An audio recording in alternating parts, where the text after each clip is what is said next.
Welcome to my channel, Polymath. We often talk about countries in Europe and America have abolished the death penalty in order to demonstrate humanitarianism.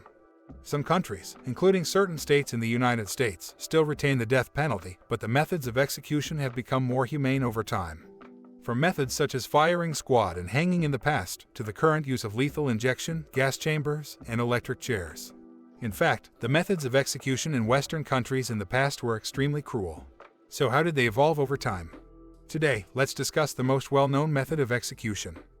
In ancient Rome, which was crucifixion, the condemned person's hands and feet would be nailed to a cross, and then the cross would be erected. After a few days, the condemned person would die from blood loss or starvation and dehydration, which was a very painful process. This was also the main instrument of execution used by the Roman Empire. By the Middle Ages, executions became a public spectacle with various methods used, such as burning at the stake for witches and pagans, as the Catholic Church believed that burning purified the soul and it had to be done slowly over a small fire to completely purify the evil spirits within the body. Traitors would be castrated before being hanged, and vampires would be impaled by driving a sharp stake through the lower part of the body from the back and out through the mouth.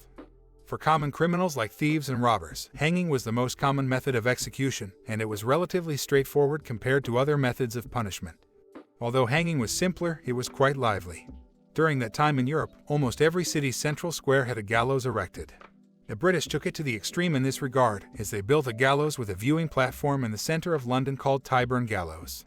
Each time an execution was carried out, tickets would be sold for the audience to buy and enter the venue. The price of tickets would depend on the distance from the condemned person and the status of the condemned person. If it was an unknown thief being hanged, then the tickets would be relatively affordable. If the ticket price for a famous outlaw were high, then it would be very profitable. The British author Dickens once recorded the spectacle of an execution. The executed were a couple who had committed murder, and this was a rare event as London had not seen a couple executed for a long time. This attracted at least 30,000 Londoners, and the scene was comparable to a modern-day concert. As there were so many people watching the performance, various accidents often occurred due to the extremely bloody and exciting scenes. For example, in a public execution in 1806, a stampede occurred due to the excessively bloody scene, and more than 100 people were injured or killed. The London municipal government did not take any action against this incident. The next year, there was another stampede on the execution ground, which killed more than 30 people. You might wonder why ordinary people loved watching executions so much. It was because it was exciting, and at that time there were no other forms of entertainment. There were no mobile games or Netflix back then. Moreover, who were the people who were publicly executed on the execution ground? First, there were famous outlaws, and second, there were officials who were sentenced by the court. Only these people would appear on the execution ground. Of course, there were also thieves, but generally speaking, their crimes did not carry the death penalty. Those who committed capital crimes were either major thieves or officials sentenced to death for treason. Therefore, no matter who was being executed, the people enjoyed watching it. On the day of the execution, the death row prisoners were first put into a large cart and transported from the prison to the Tyburn execution ground. The cart stopped at the church first, where the priest would ask the prisoner to repent before they were given a glass of beer. Finally, they were taken to the execution ground to be executed. Basically, the road was crowded with people. Normally, the half-hour walk would take over 3 hours on this day. After the execution, the onlookers would even touch the hanged criminal, believing that it could cure all illnesses according to old Western doctors. During an execution, don't think that just tying a rope around the neck and kicking the box underneath will do the job. It is a technical job, and the executioner must calculate the appropriate rope length based on the prisoner's height and weight, leaving the prisoner with a suitable drop length so that when the rope reaches its limit, the neck is twisted just enough to break it. If the rope is too short, the prisoner cannot die immediately and must hang for a long time before suffocating. If the rope is too long, the drop speed is too fast, which can directly detach the prisoner's head. In general, hanging is used on civilians. If a noble is sentenced to hanging and they leave a complete body, they will consider it a great insult because most nobles serve in the military and want to die under arms, which is a kind of honor. During the War of the Roses, the Red and White Rose nobles killed each other, and the enemy leaders captured were all beheaded. In the era of modern weapons, during the 7 Years' War between England and France, British Admiral John By, who was defeated and fled back to England, was sentenced to death and executed with a musket on the deck of a warship. In addition, the Mexican King Maximilian I and Marshal Murat, Napoleon's marshal, were both executed by firing squad and were allowed to give the order themselves.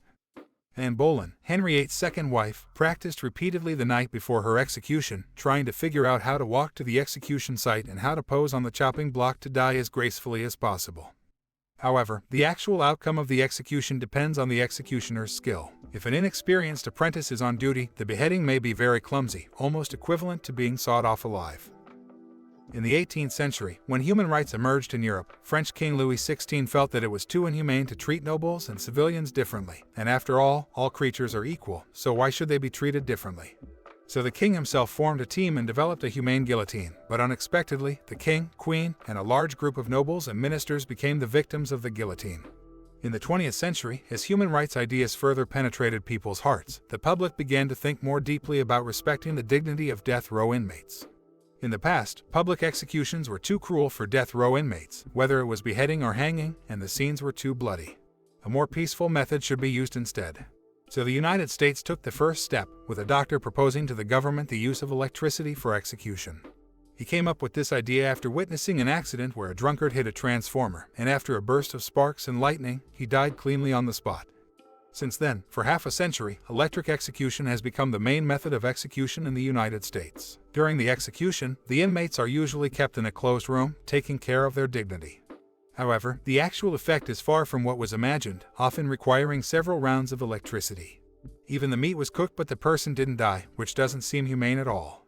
Therefore, in the late 1920s, the United States introduced the gas execution method, where the prisoner was locked in a sealed space and then injected with poison gas. Soon, the entire Western world learned this technique, and the gas chambers used by Nazi Germany to slaughter Jews were basically derived from this method. However, there are downsides to the use of gas. Some prisoners, due to their strong physical condition and immune system, often do not die even with large doses of gas, and end up suffocating to death in the sealed room. As a result, people became aware of the problem that both electrocution and gas execution cause the person to die while in a state of alertness.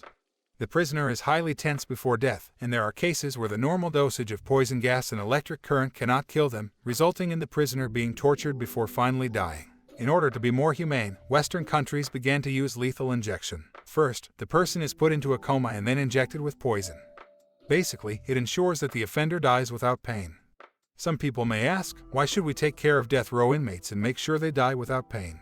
They deserve to be tortured and executed painfully. However, we are civilized people and we should use civilized methods to treat people and events around us, even if they are death row inmates. Just as dogs can bite you, you cannot bite dogs. The same goes for death row inmates. What is your opinion on whether death row inmates should be shown mercy? I believe they deserve punishment equal to the harm they have caused and should experience the same pain as their victims. I think it's best to eliminate death row inmates as quickly as possible to avoid wasting taxpayers' money. I believe that we should handle the death penalty in a civilized manner.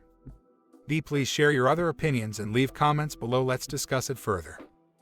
Thank you for watching.